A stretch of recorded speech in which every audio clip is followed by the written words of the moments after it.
Well, listen, welcome everybody, and particularly welcome to Drew and to Josh. It's a wonderful day out there in the Walla Walla Valley. Welcome to a Sporting Wine Club event, and just to remind everyone, this is about a club where there's all our winemakers have an authentic sporting connection, and there's no one more authentic than Drew. And you'll see in the background there's an array of not just bottles, but some of the sports that we represent. But of course, for tonight, why would there be anything else than the Patriots all here? Which I was just talking to Drew beforehand about the similarity to rugby ball.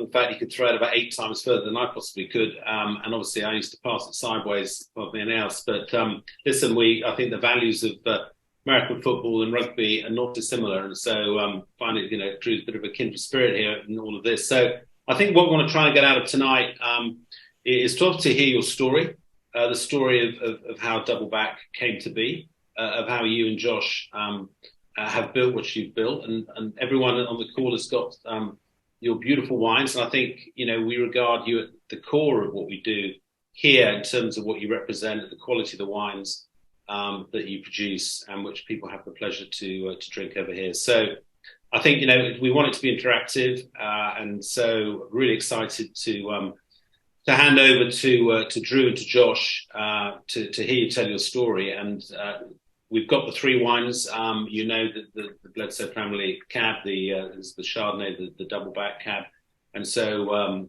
we'll go through, and I'm sure everyone will have questions to ask through the evening. So welcome, and we look forward to it. Awesome. Well, thank you guys for having us. It's morning out here in Walla Walla, but since we're in the wine business, we're okay to drink it at 10 in the morning because we're working. We're coming to you from Walla Walla, Washington. Beautiful little town that both of us grew up in, southeastern Washington. Rolling wheat fields, hills. I wish if the lighting was a little bit different. It's actually pretty spectacular out here today, looking up at the Blue Mountains. It was a great place to grow up. Just a little small town. When we played sports, growing up, the Friday night football game, that was like the big event in town. Everybody showed up, or basketball, whatever it was. It was really an amazing place to grow up. But after high school, I went off to college, played college football for 3 years, and then jumped to the NFL. And when I got to the NFL, I was back in Boston, and our little hometown at that point kind of had 3 claims to fame. First of all, we had a funny name. I think some people think, "Oh, is that an Australian name?" No, it's actually a Native American name. It's 2 waters. So there are 2 rivers. But we had a funny name. We have a penitentiary. Actually, the day that I got drafted, they had the first hanging in the United States at our penitentiary in 50 years. Stole the front page of our local newspaper that day. I mean, it should have been a pretty big deal that, small town kid gets drafted number 1 overall in the NFL, and instead they put this sadistic murderer on the front page because he elected to die by hanging for the first time in like 60 years. So we had a funny name and penitentiary, and then we were also famous, or I don't know, I hesitate to say famous, but we were known for sweet onions. So there are 2 places in the United States where you can grow sweet onions. One is Walla Walla, Washington. The other one is the Dahlia, Georgia. So I get back to Boston, and I have to talk about my hometown, and there was nothing cool to talk about. This silly name, penitentiary, and onions. But thankfully, while I was playing, we started to get into wine, and I discovered that this little hometown valley that raised both of us was producing some of the world's best wines. And it was fun for me because I could prove that. Guys would come over to the house. They would bring red bottles of fancy red wine from Bordeaux or from California, and we would do blind tastings, put all the wines in paper bags, taste through them, and just vote on what we liked the best. And so, of course, I would always throw, something from Walla Walla into the lineup. And every time we did that, the Walla Walla wines would win against these fancy, expensive wines from California and from France and some, like Argentina. and we would do the unveil at the end. We'd pull these wines out of the paper bags. We would win. And so for me, that's kind of when the light bulb went off that maybe after the football career was over, could come back home to our hometown and start a wine business with the intent of truly trying to make world-class wine. So we did that. But last year, playing football was 2006, and we launched Doubleback in 2007. And now, under the watchful eye of our rock star diva winemaker, we've gone on to make some very highly regarded wines. And we've had a lot of fun doing it. But really super fortunate to have this guy running our business and making our wines. But Josh, why don't you tell these guys a little bit about your wine story? Yeah, well, first of all, thank you, to the Sporting Wine team. You guys are, number one, you're always interesting to talk to, and it's fun. I selfishly enjoy the English accent, so we always get a good laugh out of that. And hopefully someday we can come visit and actually spend some time with you guys, which would be a ton of fun. But you guys have great values, and you've always been a real pleasure to work with, so we appreciate that. But I got to grow up here also, and it's a beautiful place to grow up, and I think you take it for granted as a kid. And right now we're knee deep in harvest, and that's, hopefully I don't look too bad, but it's right now, if you ever get the chance to visit Walla Walla, long trip, but come during this time because it's beautiful and you get to see all of the action. But, this is why I fell in love with wine. I started out in the wine industry in an odd way. I started my own winery when I was in high school. I was about 16 years old. And, I didn't know that I liked wine at that age because I wasn't legally allowed to drink it. So I fell in love with the process first, and I fell in love with the different aspects of the business. And so, this time of year always kind of reminds me of that. And it's a good reflection on, 17 years of doing this. And, when I grew up in Walla Walla, and I played a lot of sports, and Drew Bledsoe, as I always say, was the mythical god-like figure that every young boy aspired to be. And so I grew up in that realm, and then got into wine and became a wine nerd, but also watched Drew's career. And I remember specifically when he announced his retirement, said he was going to launch a wine project back in his hometown of Walla Walla.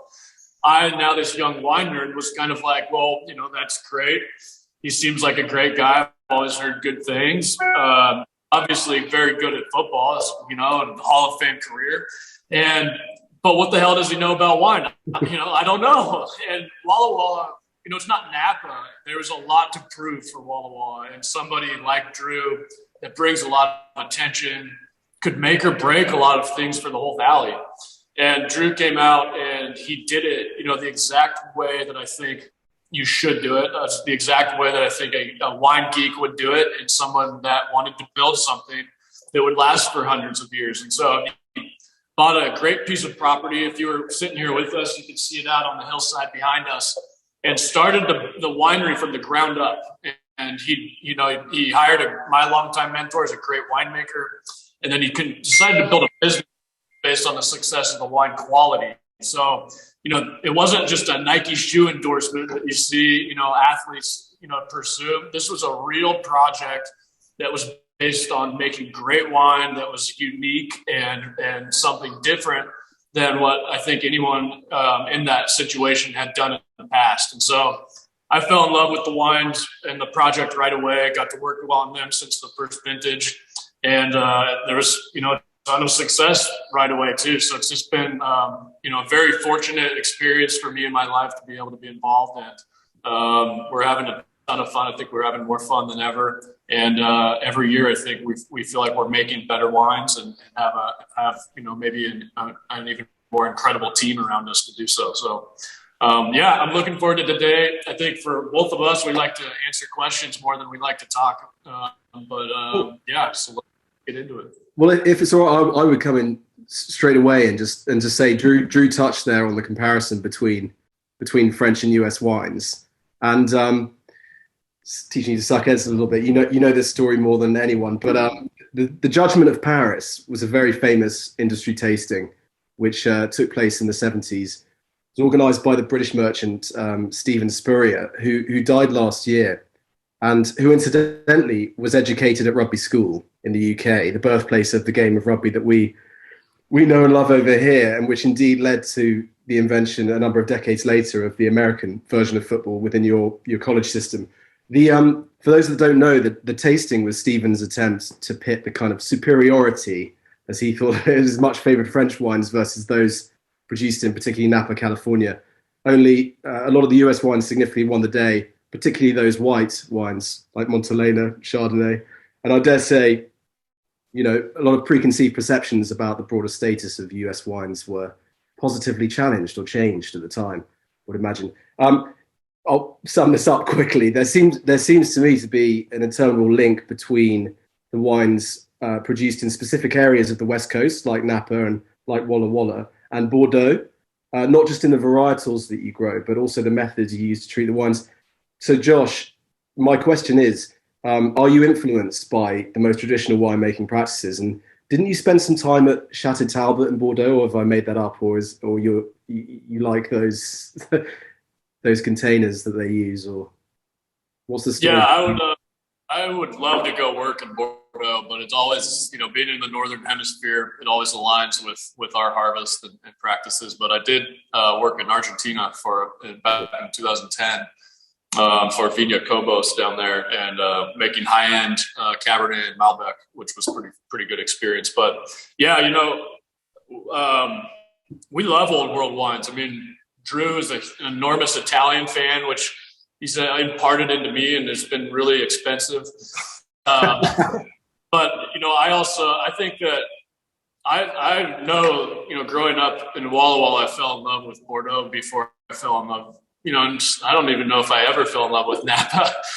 There's definitely great wines made in Napa, particularly on the hillsides of Napa. But I love Bordeaux. I love a number of different chateaux there, Pauillac and Margaux, or generally, if I could work in Pauillac and make Cabernet and Pauillac, that'd be a pretty good dream of mine.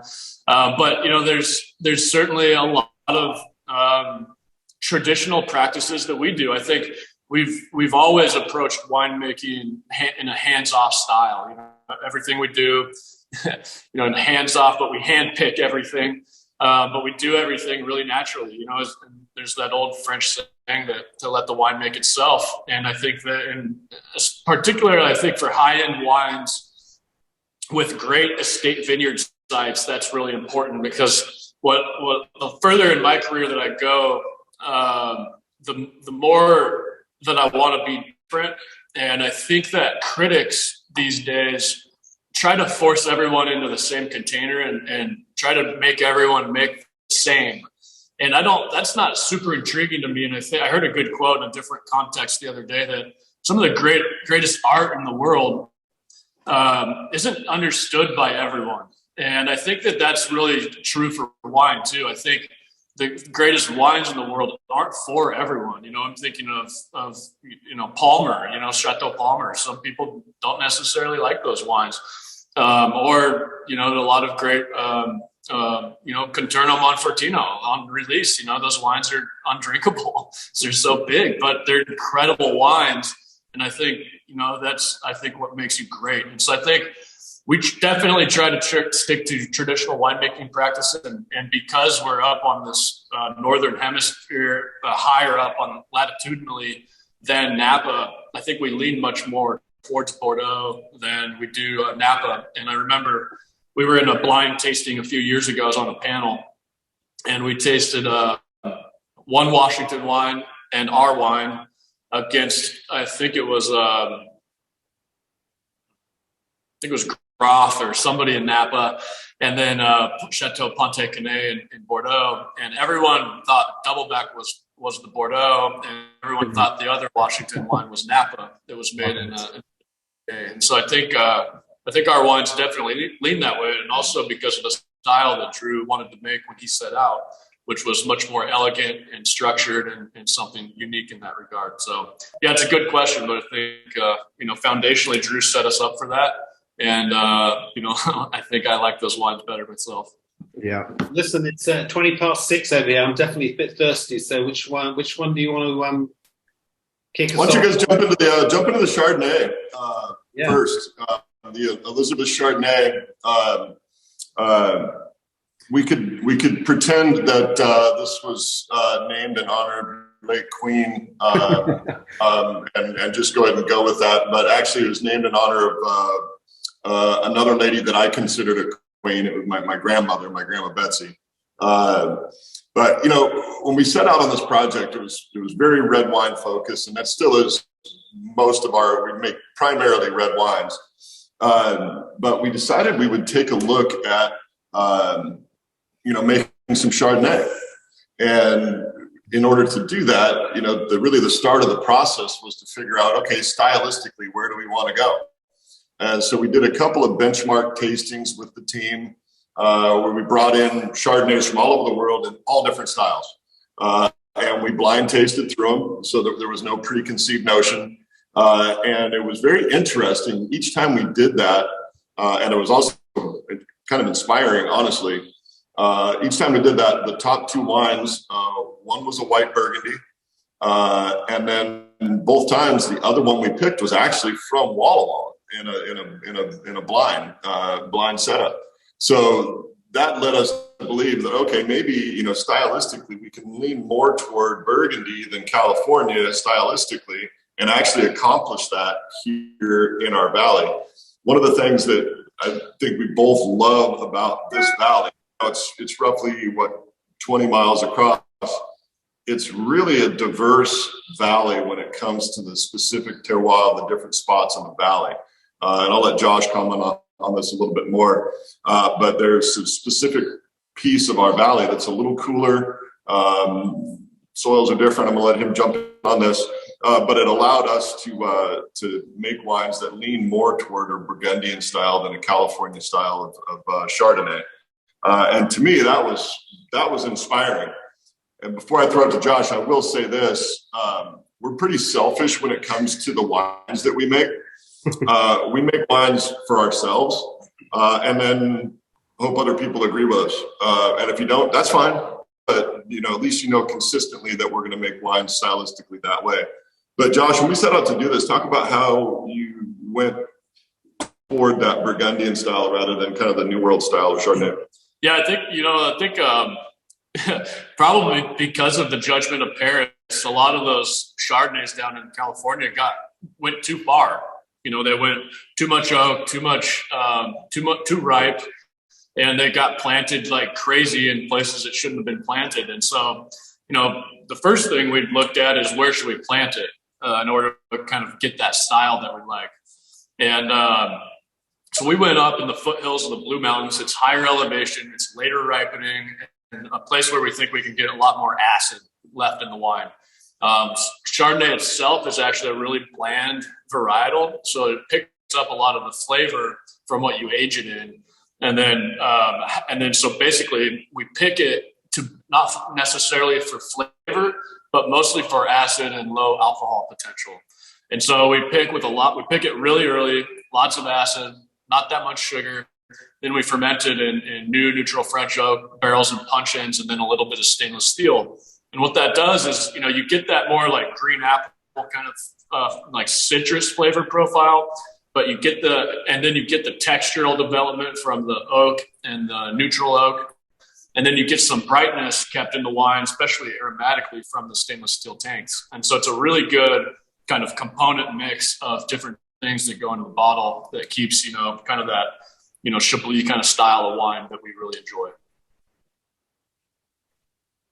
Yeah, we've got comments in the chat saying it's one of the best Chardonnays that someone's ever tasted. John White, solid member, tried it the other day. Love to hear that. My favorite comment, and it actually happens quite a bit when we go do tastings. We'll sit down and doing a wine dinner, and I always reach out to these guys. When we do that, people will come and like, well, I don't normally like Chardonnay, but I really like this one, and it's very high praise for our team to flip some people that think they don't like Chardonnay, but they actually get into this and find it very interesting. Is there a benefit to having that closure, or is it just kind of because it looks pretty? You know, the glass cap. Is that just? It's actually it is a more perfect closure than cork. So the wines will stay fresh for longer. It's similar to a screw cap in terms of being a perfect closure, but I don't know, man. We're still sort of in the romance business, and you got a girl you want to impress, and you go with a screw cap. She's not going to be that impressed. So we thought this was nice middle ground was the glass closure, where it still is unique and looks kind of classy, but it is a more perfect closure.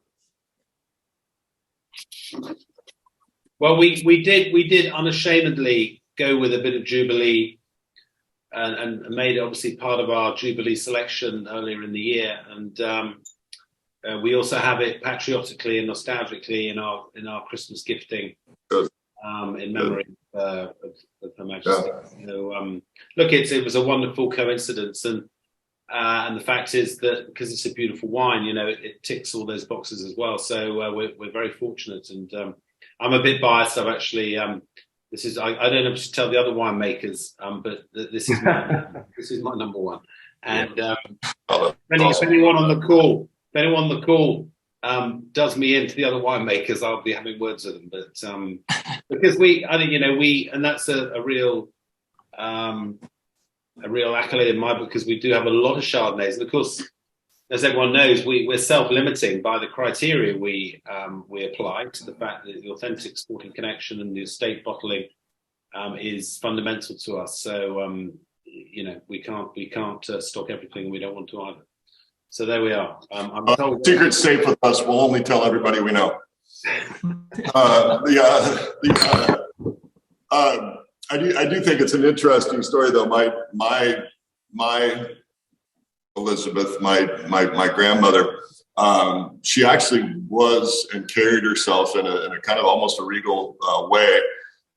As she got older, she kind of looked like an old time movie star. Her hair turned all white, pulled her hair all white back in a nice white bun, and then she dressed in all white. She had these big white glasses. She was just this phenomenally classy lady. But the interesting thing with my grandma Betsy was that she spent her entire adult life on a cattle ranch. So she was just this amazing flower of a lady that was surrounded by dust and cowboys and horse shit her entire adult life. But through all of that, she was the queen. She was just this amazingly classy lady. Unfortunately, she passed away a number of years ago, and she did not get to try the wine that we made in her honor. But Josh and I are both convinced that she's up in heaven and sipping on some Elizabeth Chardonnay, and she's proud of us both. Probably with Her Majesty too. So there we go. That's a nice. I would. That would be our hope and dream as well. That the Queen is in heaven sipping on her namesake wine and likes what she's tasting. People did try and tell me, "Can you get it into the palace?" But there was never any chance that I was going to, other than leave a bottle outside the gate or something. But there you go. I like it. That would have been cool.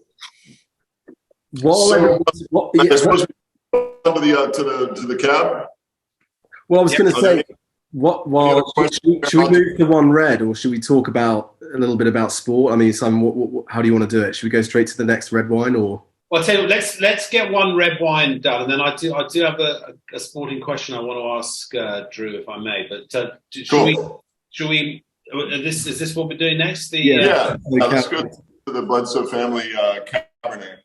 So it's interesting because this is technically our second cab, but the pedigree behind this wine is really not second tier to anything. The biggest difference is that the Doubleback Cabernet is largely estate focused. From our own vineyards that we have planted and developed over time, where with the Bledsoe family Cabernet, we're able to integrate some other fruit from some other growers. The interesting thing, though, is that, in our valley, the first winery that really put Walla Walla on the map was Leonetti Cellars. They were, named best Cabernet in America with, I think, the 78 vintage. Shocked everybody because nobody had heard of Walla Walla, and they took down all the big boys. And they were really the ones that put Walla Walla on the map qualitatively. Not coincidentally, that's where Josh worked growing up, and I was able to poach him once our buddy Chris Figgins went back to only making Leonetti. But the reason I bring that up is because the vineyards that we source from that go into the Bledsoe family Cabernet were originally Leonetti vineyards. Then they became Doubleback Vineyards. And as Doubleback became all estate grown, we did not want to give up the contracts with those amazing fruit sources. So we decided we would build another brand around those existing fruit sources. And while it's technically it's priced like our second Cabernet, there are some stylistic differences that I think you'll notice, but it's not a second Cabernet. But Josh, maybe talk a little bit about kind of your experience with those vineyards and what you think of going into making this wine. Yeah, and I think like as a wine consumer, some of my favorite wines are wines that are inspired by the vineyards, and that's what this is. It's when Walla Walla was making its reputation internationally. There were really like 3 vineyards in the whole town that everyone bought fruit from. It was Seven Hills, Pepper Bridge, and maybe Lake Helene. And so this is Seven Hills Block 1 Cabernet, one of probably the best block of Cabernet in that vineyard. I remember Wine Spirits named this one of the top 10 vineyards in the U.S. Back in the early 2000s. Then this is Old Block Pepper Bridge Vineyard, so one of the original blocks of that vineyard. And then a couple of our estate sites. And so it's, to me, this is like history in a bottle for Walla Walla. And both of us having grown up in the valley, it's really nostalgic for us and something that I think quintessentially represents Walla Walla in a number of different ways. We make this wine, we grow it and make it and do everything the same as Doubleback. It's just like Drew said, it's just simply a differentiation in the vineyard sites and who's farming it that goes into the bottle. So I love this wine, and I think probably one of the things that we're most proud of is this wine is, I think it retails for $60 or $65, depending, probably more, just to get it across into the UK. But this wine is, I remember Jim Dunnick said if this had Napa on the bottle, it'd be 3 times as much money, because it's one of the wines that I think we've done the best with, and every year it's gotten so much better. And this wine is just killer for the price and the quality. Josh, could you, because this is in the Q&A, John White, a great member, has asked how many acres you guys manage and how many bottles you produce annually. Could you give us an idea of the scale of your operation? Yeah, so Doubleback is about 4,500 cases, 12-pack cases, so really a small winery. Mm-hmm. We manage for Doubleback about 80 acres of estate planted vineyard, and not all of that goes into Doubleback. So it's we make a lot more wine than we need for Doubleback, and then take out the best parts to bottle those wines. Yeah. And then Bledsoe Family Winery, we contract a lot of fruit and acreage for that. So, some of our estate fruit goes into that wine. And then, like we just talked about, Seven Hills Vineyard, Pepper Bridge Vineyard, Leonetti's estate vineyards. That goes into Bledsoe Family Winery. And then we have a new project that we just launched down in the Willamette Valley that we haven't made enough yet to get over to you guys. But we have almost 30 acres of vineyard planted down there. So overall, we have about 110 acres of vineyard on about 400 acres of land that we own, and then contract a little bit of fruit. So between the 3 brands, we make about 17,000 cases of wine, but Doubleback is pretty small. And is the majority of the planting Cabernet Sauvignon, or is it a smattering of varietals all over the shop? No, it's probably 2/3 to 3/4 Cabernet Sauvignon, right, which we're literally knee deep in right now. As we're sitting here, one of our trucks just pulled in with a trailer full of fruit. So When Josh finishes up with this, it's back to work for him. Yeah, they're knee deep in it.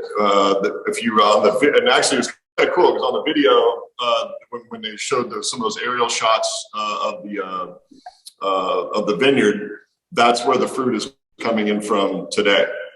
So pretty cool. It's always a big day. That vineyard was the one that we got out and actually our kids and my wife, we got out and helped plant those vines. Actually got our hands dirty and put some vines in the ground. And so that one, it's always a very, very special day when that fruit comes in, because that was the original vineyard that we planted back in 2007. And it's become the backbone of Doubleback Cabernet pretty much every year since we started harvesting. So you haven't just got Cabernet in here. You've got some Merlot and some Syrah. Could you just kind of briefly tell us kind of how you decide those percentages and what you feel that adds to the overall? Well, when it comes to our Cabernet-based wines and our Bordeaux varietals, it's really quite simple, honestly. We sit down, we have a blending committee. Me and Josh, our assistant winemaker, Joe Woolsey, and then my wife. We sit down, and when it comes to, because we have an estate reserve that we make just a very small amount of every year, then we have Doubleback, then we have Bledsoe family Cabernet, and it's purely based on what we're tasting. And stylistically, the estate reserve and the Doubleback, as I said, we'll get into the Doubleback here in a minute. There are some stylistic differences, and that's on purpose. And thankfully, our estate vineyards, drive that profile, and it's not an accident. We hoped that was going to be the case when we planted the estate vineyards, but that really has become the case. But it's simply based on what we're tasting, and then the Merlot, we'll make in varying amounts just depending on how much of the Merlot makes it into the other blends year in and year out. Syrah is its own animal, its own varietal, so that doesn't generally get blended with any of the Cabernet-based wines. But our valley in some very specific spots does an amazing job with Syrah as well, and so those are a lot of fun. One of the things that we do have to fight within ourselves, not with each other, but within ourselves, is when you're making wine, no matter how great whatever it is that you've made in the past is, you're always like, oh wow, we should experiment with this. Well, let's try this one. And then we always have to remind ourselves, well, yeah, if we make some Washington Tempranillo, no matter how much we like it, we still have to go sell it. Yeah. And so we have to make a good business decision at that point, even though we tend to sometimes, go chase the next bright, shiny object. We kind of are always pulling it back in and trying to focus on what's core to our business. Great. Well, listen, I said I was going to ask a sporting question, if I may. And so it's not that long before rugby comes to the USA for the Rugby World Cup. I think it's 2031. It's the one after next, I believe.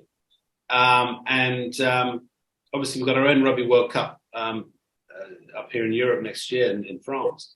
So a lot of excitement building, but the game's been going through a bit of turmoil over here, and not least, I think game's been living beyond its means. So there's quite a bit of distress in some of the clubs, financially anyway, in the UK. But one of the bigger issues that the world of rugby has been looking at is the whole concussion protocol. When I played, the game was amateur, and so we trained in the evenings and played at the weekends, and it wasn't the day job. And we tended to operate differently than they do now, which guys have got more time to spend in the gym, training. Their upper bodies are much stronger, and the physical hits have got much bigger. And some of the law changes have resulted in quite a bit of head contact, and now we're seeing regressively a lot of the concussion issues for ex-players. Obviously, the NFL went through that, and I'm saying around the other side, but interested in your perspective, because you're some years down the road on that, and how you see that debate, because we're just right in the middle of it now.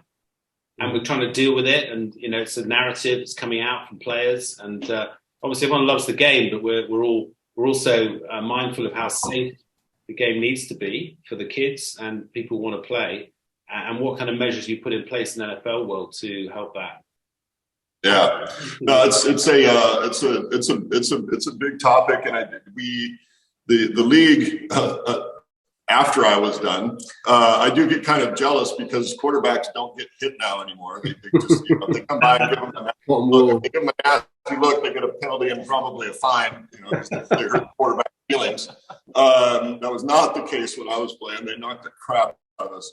But the rule changes that they have made have been really beneficial. It's a much safer game now at every level, and it's from the NFL all the way down to grade school football. It's a much safer game than it was back in the day, and that's entirely positive.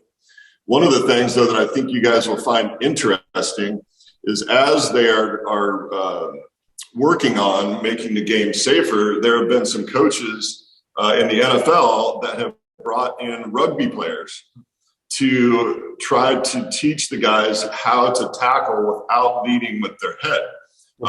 So need that coaching as well. What's that? Well, rugby players themselves need that coaching as well. Again, yeah, right. I've always thought rugby looked pretty stupid. And you said you're playing football without pads. I mean, why would you do that? That just doesn't seem to make any sense. No, it's something that's very important, and it's and the rule changes that they have made the game much safer, and also the protocols around how they treat concussions when they happen. Because forever, it was kind of both sports are kind of tough guy sports. You get hit and you get up and go, and back in the day we didn't get concussions, we just got dinged. And when you got dinged, you see stars. And I had an interesting deal. Once a year, roughly about once a year, I would get hit in the back of the head, and I would lose my peripheral vision out of the left side of my head, which was an interesting way to play football when you can't see anything over here, but you can only see over here. We actually had a plan in place where I would always make sure, well, first of all, let's run the ball a little bit. But I would tell them, you have to call plays where I'm looking to my left, because then I can peripherally see everything over here. If I look to the right, now I can't see 2/3 of the field. Which, nowadays, if that happened, I would be out for the rest of the game and probably the next game. But now they've not only put protocols in place, but they've also educated the players that a head injury is not the same as a sprained ankle. You don't get to be a tough guy and play through it. When you get hit in the head, that's a different kind of injury, and it has to be allowed to heal before you go back on the field. So they've done a much better job with that for the most part. I don't know. There was an issue with Tua Tagovailoa from Miami recently, where it certainly looked like they let him back on the field when they shouldn't have. It looked pretty bad. He's back now. Seems like he's okay, but yeah, it's definitely a very important issue, and especially, for those of us that love our respective games, we have to make them safe. Otherwise, the games go away. And in American football, there was a real danger. I think it's kind of waning a bit now, but there was a danger that the game was going to go away because of the dangers involved in it, and that would have been tragic, because I think it's an amazing game. Mm. That's interesting. I think the thing that resonates to me there, which I think is a road we've got to go down, is the education of the players. Because the story that goes on, that because it's the day job, and they're worried that if they don't get selected or they fess up to it, then they'll get laid off, and then they don't get picked for the squad, or something happens that actually they just brush it off and keep going.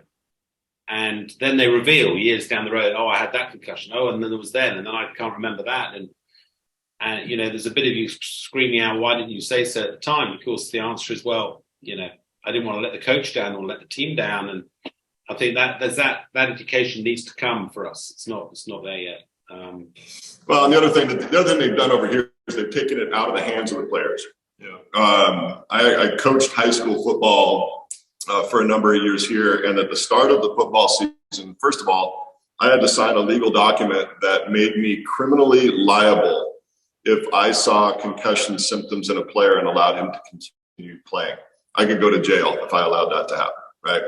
But then at the NFL level, if they see a hard hit, they have independent doctors that are not associated with the teams that do the diagnosis of what's going on. So they take it out of the control of the players, they take it out of control of the teams, and have an independent person there that is only there for the safety of the players. So that's been effective because it's, and some of the players get really pissed off. They come over and all of a sudden the guy comes and looks at them, and they'll take their helmet away and won't allow them to go back in the game. And some of the players get really mad about it, but they take it completely out of their hands because Simon, you hit on it. You don't want to let your team down. You don't want to let your coach down. You don't want to, all of this, and you want to just play through whatever is happening. And so they have to take that power away from the players to make that decision, and also away from the teams. Well, listen, before we move on to the real treat, although taking on board what you said about the Bledsoe family cab, which I adore. Football, wine, you got getting pleasure out of the wine. You got huge pleasure out of football with all your achievements. They're just completely different, or would you? This is a question, by the way, from one of the attendees. Which would you prefer, football or wine, or just both? I guess, or you tell me. There are far more similarities than differences, quite honestly. When you're owning and helping to direct a company, and when working with Josh and our team, look, as a quarterback, I needed a great team around me in order to be successful. And then I could throw touchdowns and take all the credit, which is sort of what happens in wine. Also, these guys make great wine, and I take all the credit. It's amazing. So we've got to have a great team. We've got to have a great plan. Then we've got to be able to adapt that plan, adapt to adversity.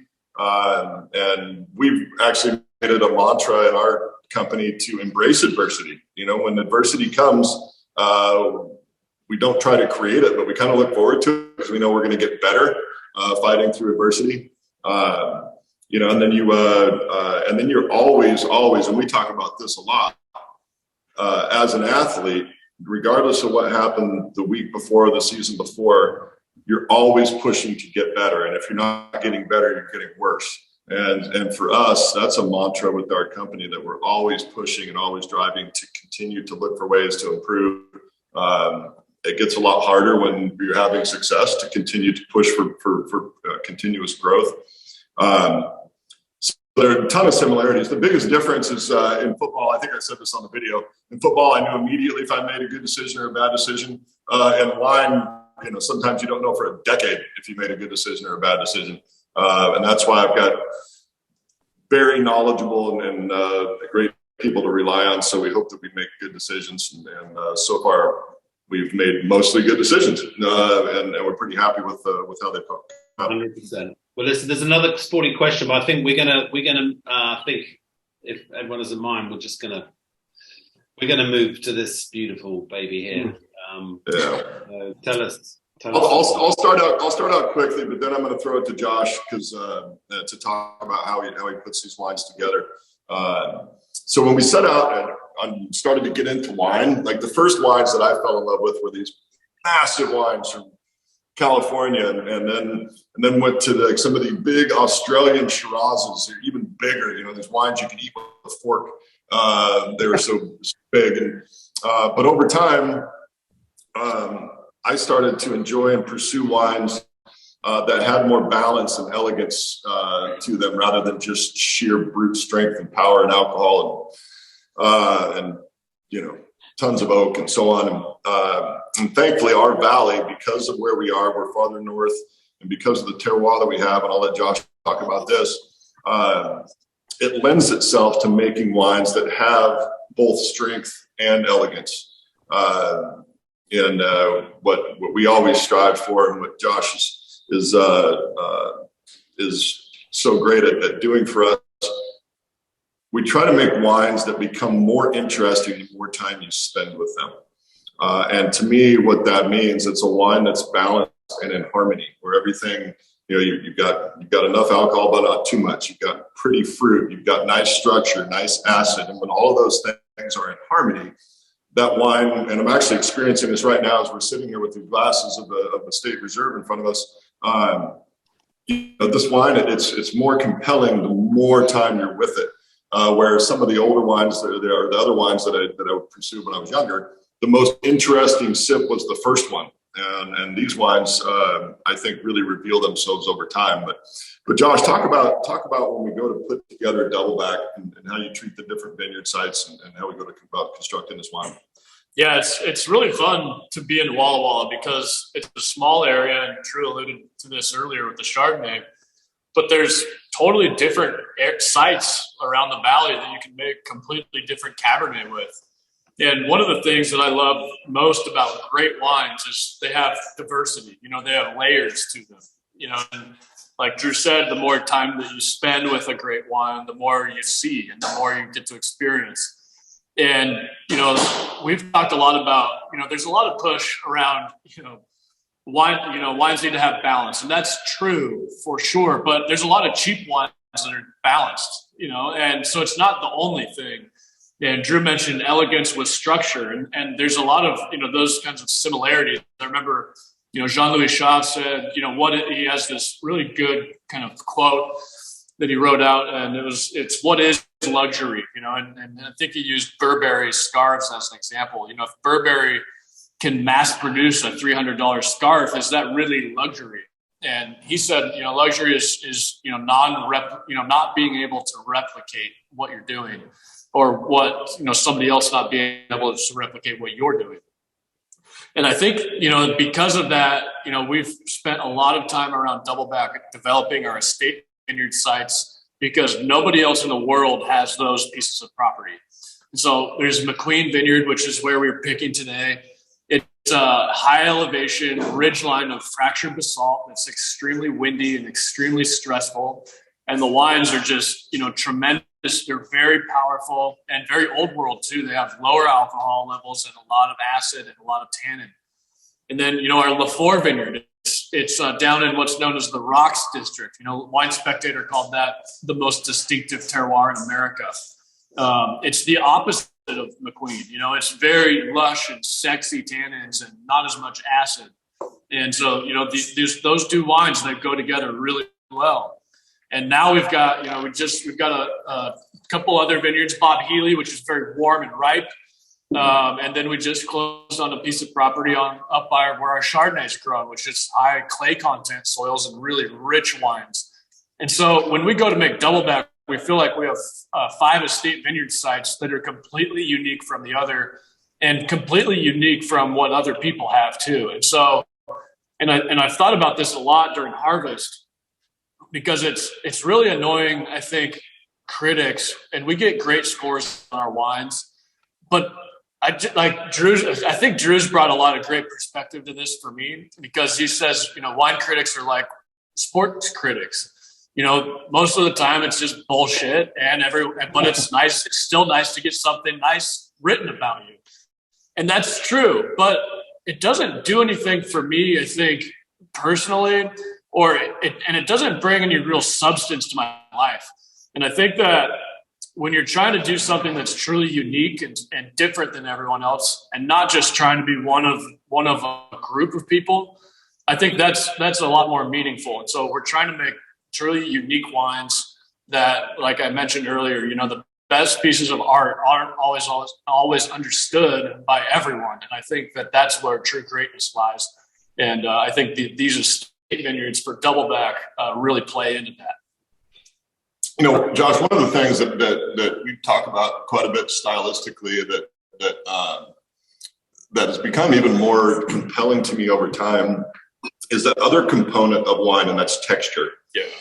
How the wine feels, right? So you get how it smells, how it tastes, but talk a little bit about, without being too geeky, talk a little bit about how you go about managing texture in wine and tannin management and how you go about doing that, because that part has become more and more compelling to me over time.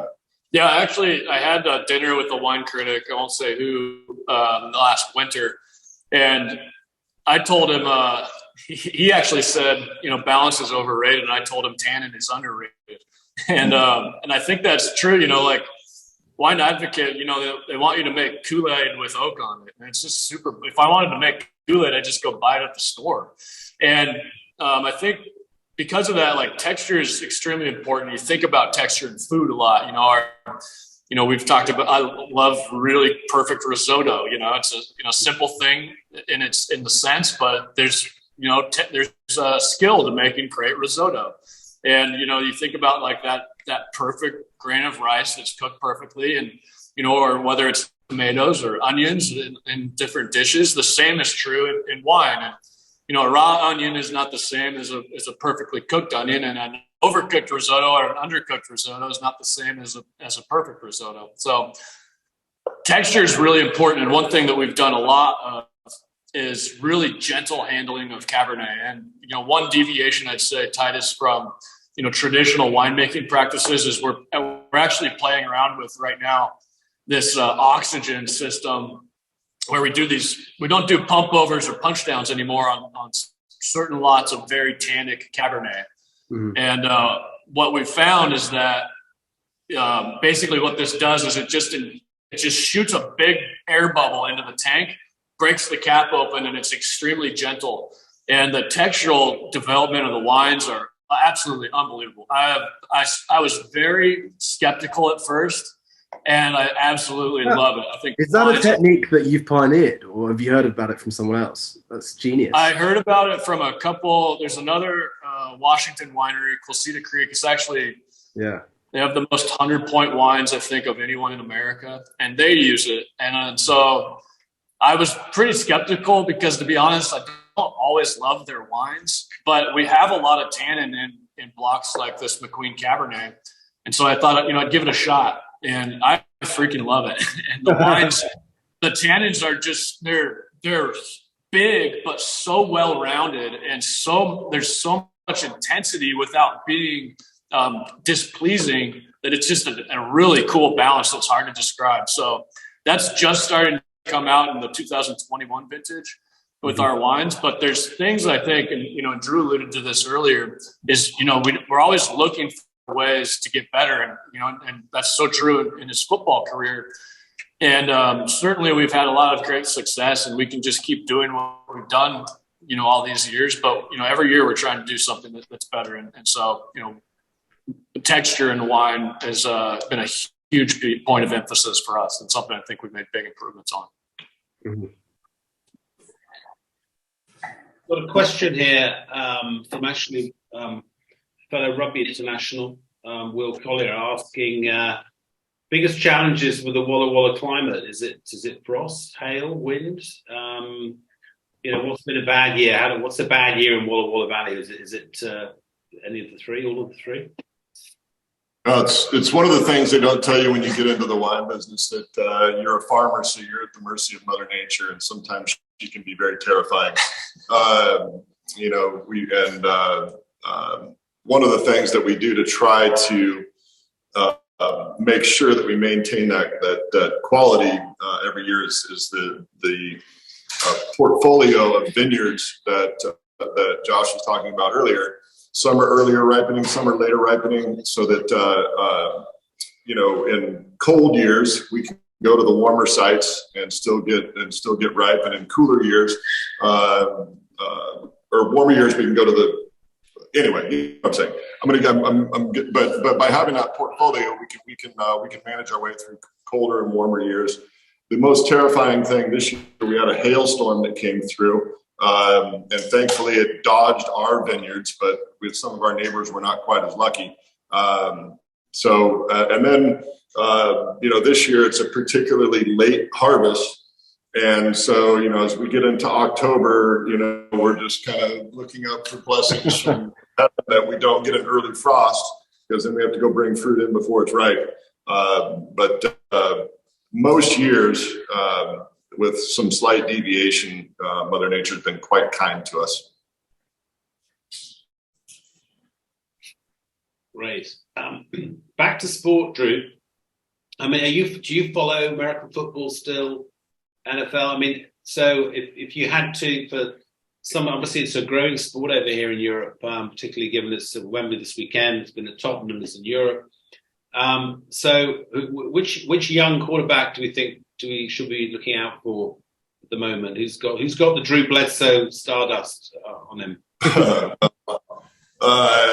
Yeah, I appreciate that, but I will tell you the thing that makes me excited from that standpoint is that there are a lot of good young quarterbacks.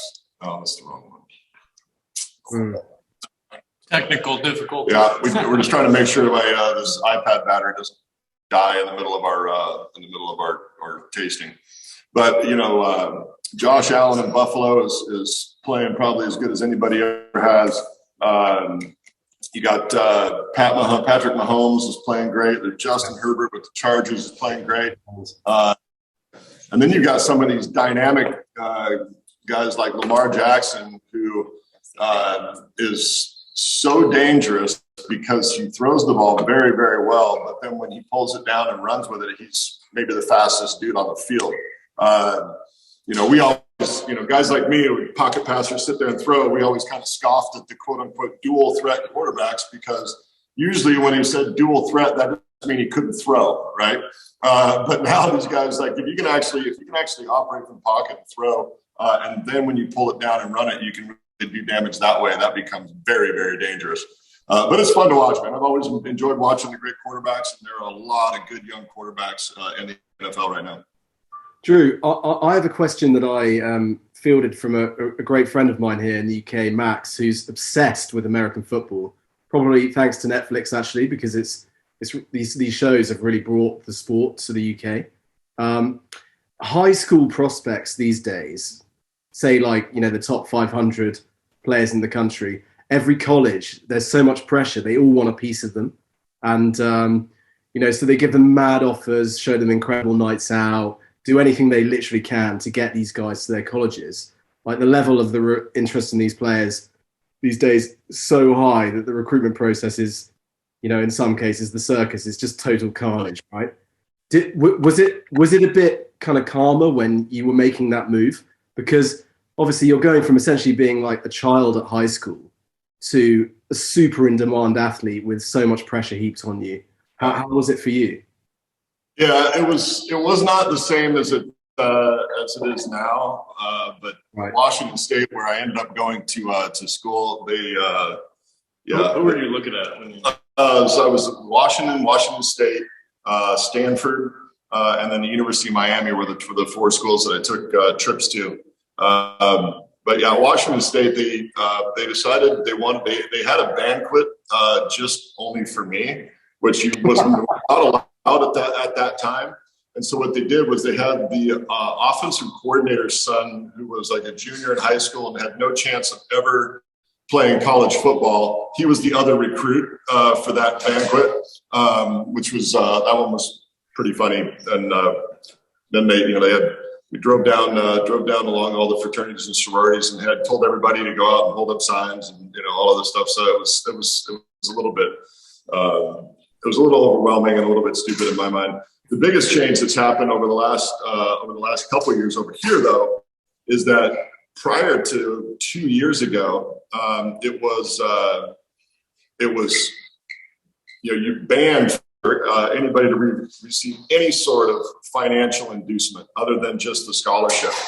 And now they have these name, image, and likeness deals where you've got kids that are juniors in high school. I think the highest I've heard so far is there was this kid that was a junior in high school, quarterback, and I think the University of Tennessee gave him a deal worth $8.5 million as a junior in high school. And so it's gone from like something that was overly restrictive to the absolute wild, wild west where they can pay these guys whatever they want to. And I'm not sure how it's all going to play out. I'm happy for the guys that are making money, but it's also, I don't know, in my mind, kind of awkward if you got some 18-year-old quarterback comes in and he's got millions of dollars in his pocket, and the guy he's sitting next to is a fifth-year senior in college, and he's getting $0. Yeah. that's got to be kind of an awkward locker room situation.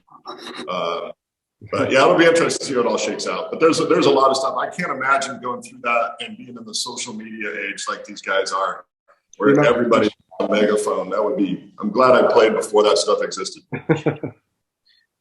Josh, question on the wine side. What are we? Obviously, we've talked about these three. What are we missing? Obviously, we want to grow with you and develop with you. What are we missing? And another question from Michelle. If there was one wine you'd love to produce, what would it be? Well, this spring, we're huge Barolo fans. And so this spring we planted a 1/4 acre, 2 rows of Nebbiolo up at our McQueen Vineyard. And you said would love to produce.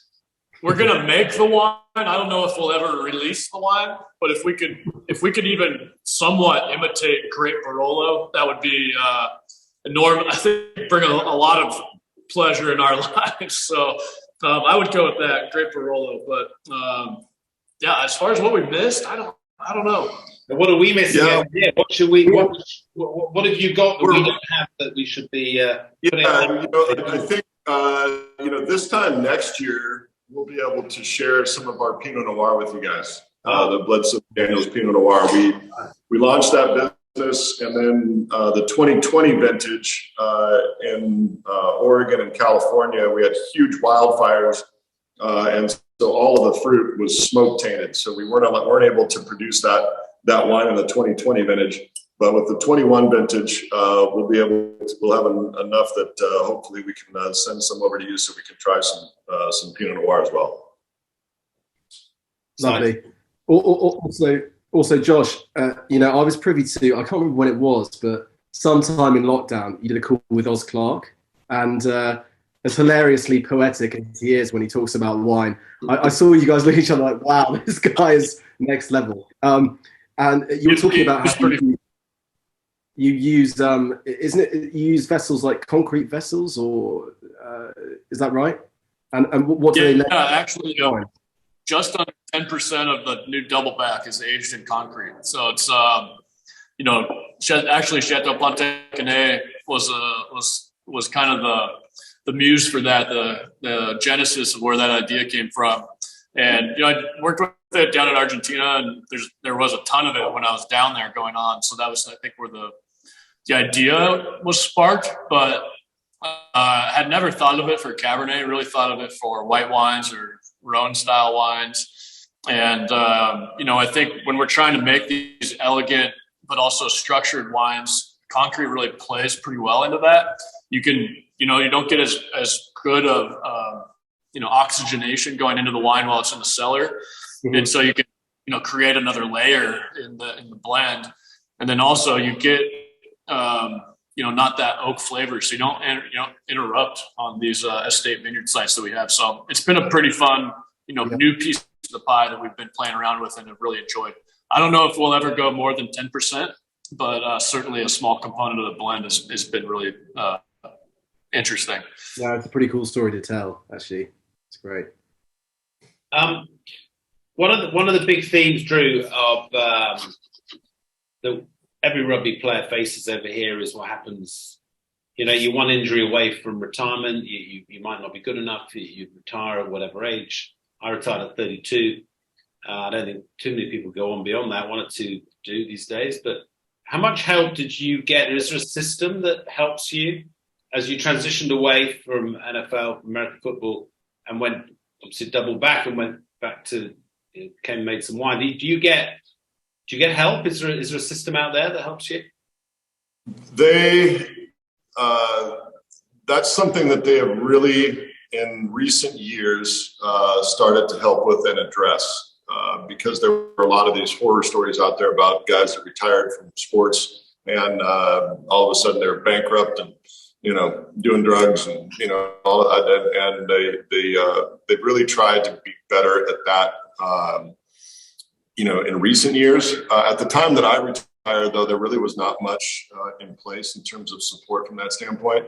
But for me, I just looked at other guys or other people that had left sports and gone on to be successful. And I just kind of looked at what was going on. I was fortunate enough to play long enough that I had sort of put a plan in place before I retired. But the biggest commonality that I saw with people that made that transition successfully was they had something to do. They had something to be passionate about. I was 35 when I left football, and there's the old saying about idle hands in the devil's workshop, and boy, that's true. And being 35 with nothing to do would have been a problem. So having something to be passionate about and to really care about, and something that keeps your brain active and keeps you working and being productive, that was the biggest thing, to me that that I needed in my life.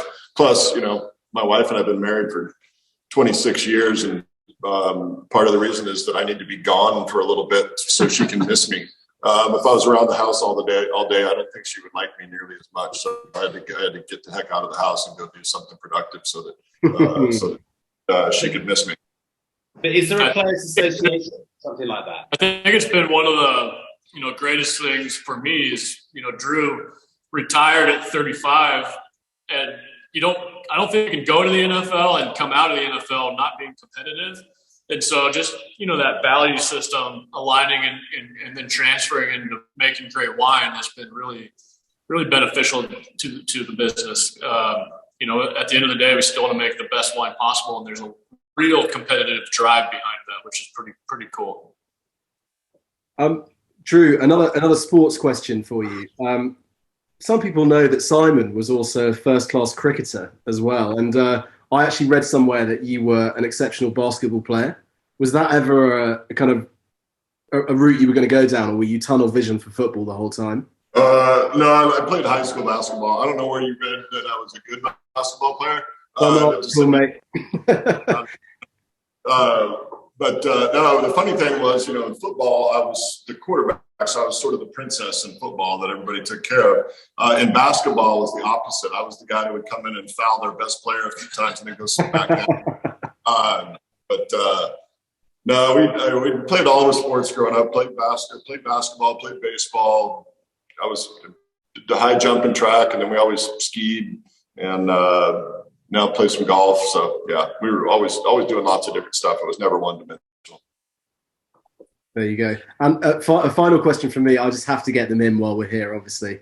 But where was your favorite place to play? This, by the way, will not go to anywhere in America, so you can be very careful. That's fine.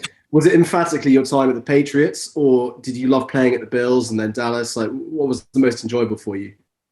Which period? The honest answer is there were things that I loved about all three places, but it was very interesting playing for the Buffalo Bills because Buffalo is a pretty small city, and it was like you were playing professional football, but you were in a college town in Buffalo. It was very fraternal. You'd show up.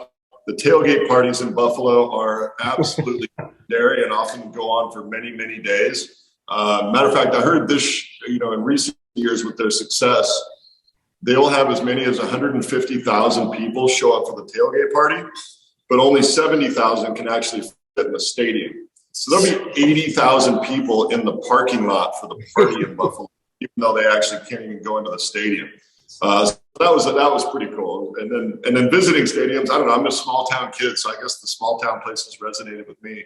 Lambeau Field in Green Bay was just such a cool place to play because you're at the stadium, but you're sort of in a neighborhood. So you pull up and people would charge $20 and you just go park on the lawn at their house in Green Bay, which was kind of a cool feeling to be in a small town environment for playing professional football. Brilliant. So whilst anyone's thinking of any last questions, so I'm going to be at Wembley, guys, for the Jacksonville Jaguars against the Denver Broncos. First of all, who's going to win that one, do you think? Any views? Or shall I just get stuck into the double back and not worry about it too much? Yeah. Well, Simon, I can tell you what I think, but I am the worst picker of games ever. I'm glad that I don't gamble very much because I would be completely broke and Josh would own the winery. But I actually kind of think Jacksonville might win that one. The Broncos are playing great defense, but they're just struggling offensively. I won't be surprised if it goes either way, but I think Jacksonville might actually. They've been playing some decent football in recent years, and I think they might surprise people and actually win that game. Which, by the way, means you should definitely bet on the Broncos. So I'm just looking in the app now to see what the odds are. Yeah. Do they rotate coming over? So when we see the Patriots over here, or is it a? Do you know? Yeah, I don't know when the Pats are coming over there. It's pretty cool that they're doing that. Honestly, I mean, it's a long trip, but I wish they had been doing that back when I was playing. The only place we ever got to play was Mexico City. And that was in the preseason, and they wouldn't let us go outside of our hotel, so we didn't even get to see it. But I think the players, they come over early and get to spend some time and really enjoy, being over there, which is pretty cool. So I'm a little bit jealous that they get to make those trips. It is a long trip, and I know they'll be tired when they get back, but it's pretty cool. Yeah, I mean, look, we I guess we were all certainly it's on my list to. Got to get out to Walla Walla Valley, but of course the pandemic arrived and no one's done much traveling and vice versa. So I think, for all the members, one of the things we're going to grow into is to, as people, I think, value their leisure time and want to travel more, is to encourage people to make the trip to come and see you. And with the videos like showed at the beginning, it's obviously a very beautiful place out there. So, we would love to see you. That invitation is open, and we love to show off our little town. We're pretty proud. But I also think we owe you a trip as well, because I think before everything was locked down, I think my wife and I were scheduled to come over there to the Sporting Wine Club. So we'll do a little home and away. Let's do Surprisingly, it's not that long a trip. Like, I think London to Seattle is only like 7.5, 8 hours because you go right up over the pole. Yeah. That surprised me because my geography is really awful. So I just looked at the maps like, wow, it's all the way around the world. And no, it's actually just over the top. So it's really not that long a trip. We would love to see you guys. Well, this is actually a really nice time of year, actually. So perhaps there's an NFL. We can circulate around that. Who knows? Doug Tetley, who drives and manages the Wembley Stadium and very into all that, I know would love to see you too. And I'll see him at the weekend, so we'll give it a shot and see where we go. But yeah, that'd be really fun. Come over for an NFL game over there, and then but then we also you have to take us to some rugby, so you can teach us about that. And I don't even know if I want to try to start learning cricket. I know absolutely zero, other than you throw the ball and hit the ball, and there's some little sticks back there or something. But I don't really understand anything about that game. So you've got a lot to teach us. Well, listen, I used to work for an American bank, and one of the managing directors came up to me and said he was off to a cricket match. He was based in London. He said, "What can you tell me?" I went, "Listen, don't even go there. But what I can tell you is that when the guy hits it out of the ground, he doesn't drop the bat and just jog around. He's kind of has another go. So there's one major difference between, if you hit a home run or the equivalent, you just keep going, and the point is to accumulate more and more runs. So it's a fundamental difference. There's a load more, but listen, half the English population don't understand cricket either, so I wouldn't listen. You're not the appeal. The constant battle between each other. Are we done? I think pretty much. Yeah. We fielded some good questions and ready to wrap up. So, I mean, look, I just remains to me to say thank you, Georgia, for a faultless technological.